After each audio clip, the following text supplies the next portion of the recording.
خوشی جس کو انسان کبھی اپنے آس پاس، کبھی اپنے عزیزوں میں اور کبھی اپنی کامیابی میں تلاشتا ہے، کیونکہ یہ خوشی اس کو ہمیشہ اچھا محسوس کراتی ہے اور اس کو پانے کے لیے ہمیشہ کوششیں کرتا رہتا ہے۔ آج کی ہماری کہانی کچھ اسی کے ارد گرد گھومتی ہے۔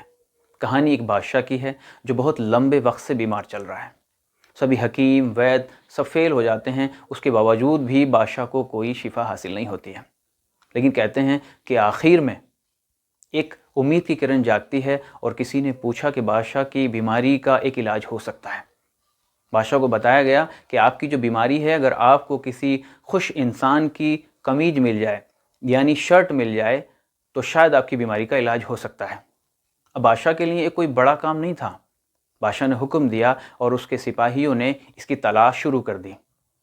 پہلے دربار میں، پھر آس پاس لوگوں سے پوچھا گیا کہ کیا آپ اپنی زندگی سے خوش ہیں؟ تو زیادہ تر لوگوں کا جواب نہ ہوتا تھا، لیکن یہ چھوٹی سی تلاش بڑا مشکل ہو گئی۔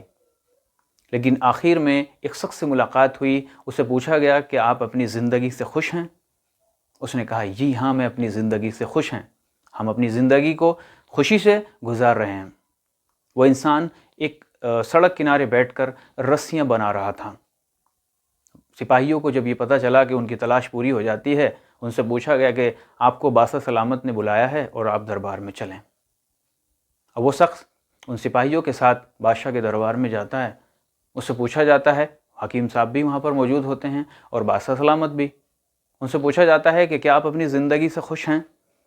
اس شخص نے کہا کہ جی ہاں، میں اپنی زندگی سے خوش ہوں۔ بادشاہ کو بہت خوشی ہوئی کہ کم سے کم میری بیماری کا علاج مل گیا ہے۔ تب اس نے پوچھا، حکیم صاحب نے، کیا آپ کے پاس ایک قمیض ہے جو آپ بادشاہ صاحب کو دے سکتے ہیں؟ تب اس شخص نے کہا کہ میں معذرت چاہتا ہوں، معافی مانگتا ہوں آپ سے، میرے پاس کوئی قمیض نہیں ہے، میرے پاس تو صرف میرا بدن ڈھکنے کے لیے ایک چھوٹا سا کپڑا ہے۔ یہ بات سن کے بادشاہ بہت حیران ہوا، کیونکہ بادشاہ کو یہ لگا کہ میں اتنی بڑی سلطنت کا مالک ہوں اور میں اپنی زندگی میں خوش نہیں ہوں، اور یہ شخص جو بہت غریب ہے اور اپنا صبح شام کا کھانا اس کو صحیح وقت پر مل جا رہا ہے، لیکن پھر بھی یہ بہت خوش ہے۔ شاید بادشاہ کو کوئی بیماری نہیں تھی، بلکہ ذہن میں کہیں نہ کہیں کچھ اس طرح کا چل رہا تھا جس کے چلتے بادشاہ بیمار تھا، اور اسی بات کا ایسا اثر ہوا کہ بادشاہ کی طبیعت ٹھیک ہونا شروع ہو جاتی ہے۔ بادشاہ نے ان حکیم صاحب کو بھی اور اس شخص کو بھی بہت سے انعامات سے نوازا اور بادشاہ کی طبیعت ٹھیک ہو گئی۔